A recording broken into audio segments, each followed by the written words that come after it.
Hey team, have you ever felt the grief of realizing your ADHD wasn't caught until midlife?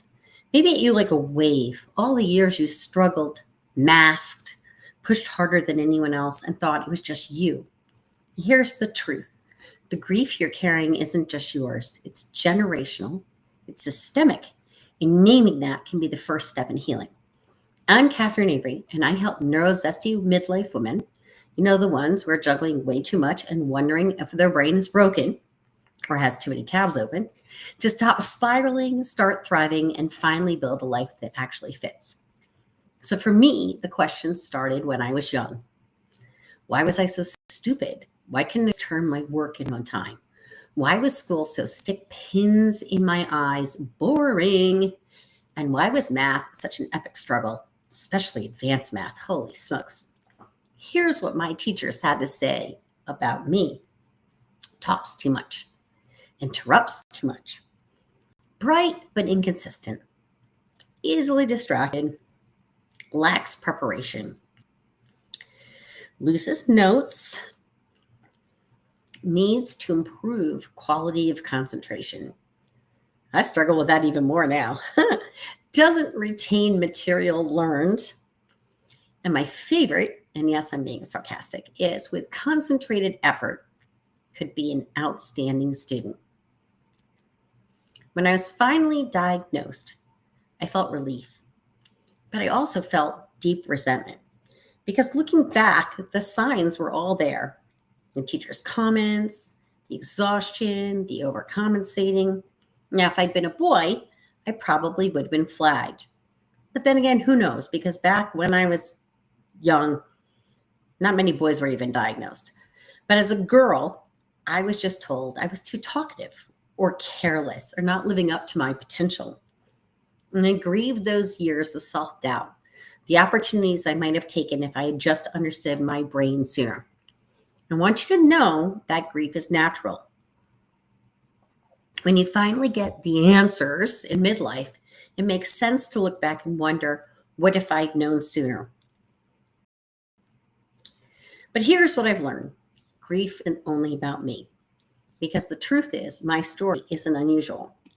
So many of us, women in midlife, women who were told we were just too much or not enough, lucky us, right?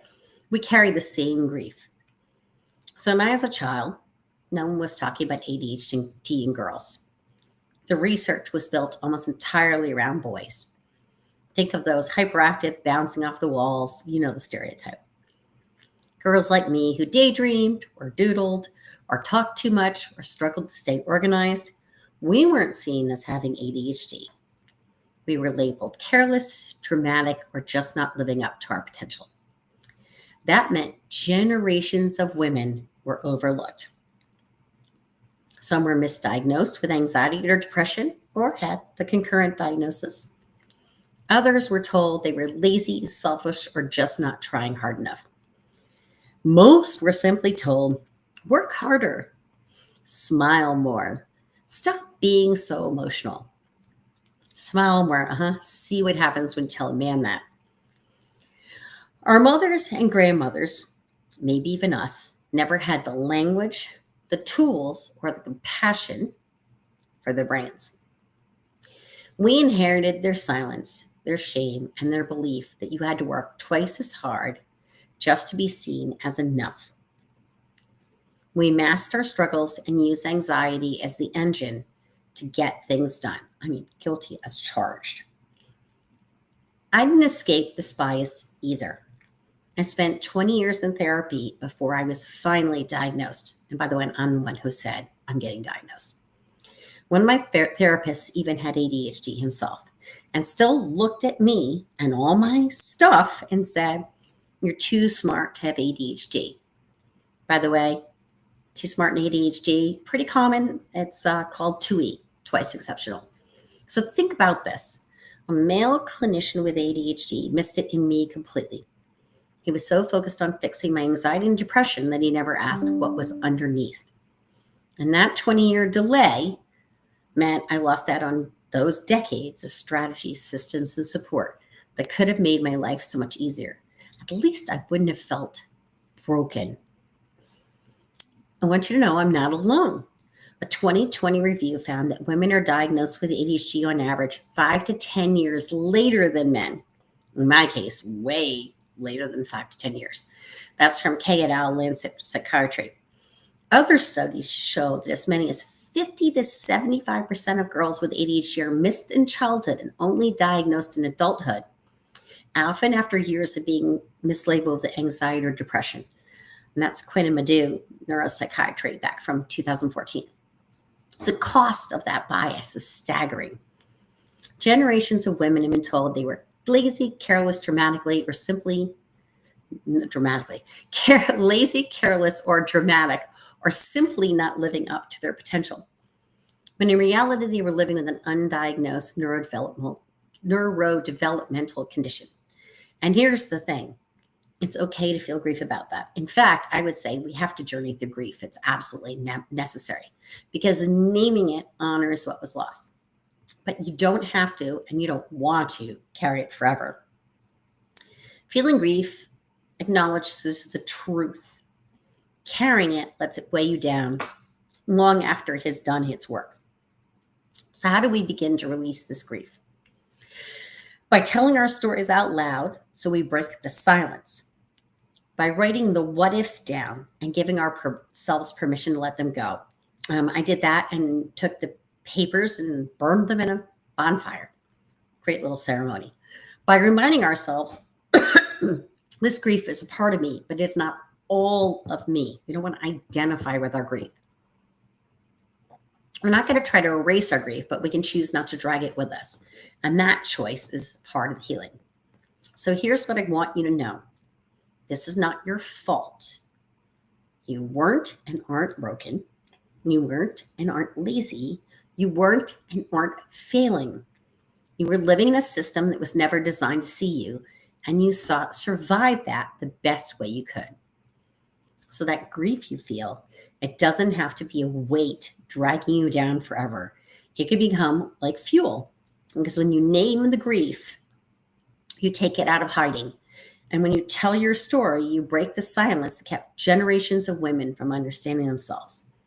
And that is what reclaiming really is. It's healing.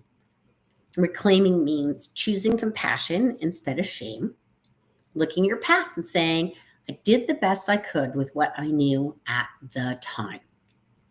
Reclaiming means letting go of the years you lost and investing in the years you still have, the time that's right here, right now. And last but not least, reclaiming means modeling something different for the next generation, for our daughters, our nieces, our students, and our clients.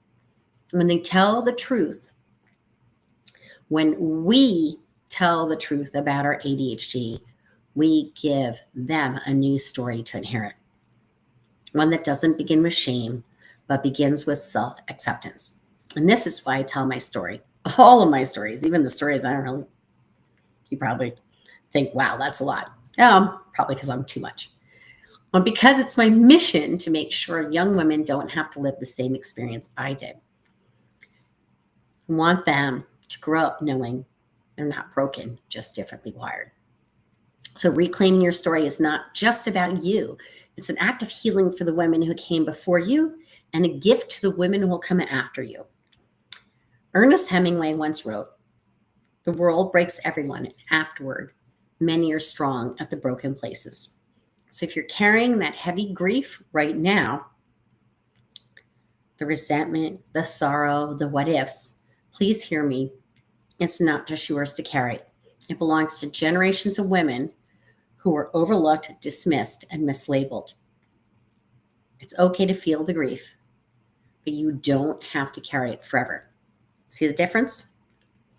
By naming it, by reclaiming your story, you begin to release any of those grieving, shame emotions around it. So while the grief you carry may feel heavy, it can also become the strongest part of your story. Every time you tell your truth, you widen the path for someone else. You give them permission. And that shift from grief to reclamation is how healing begins. Thanks for watching.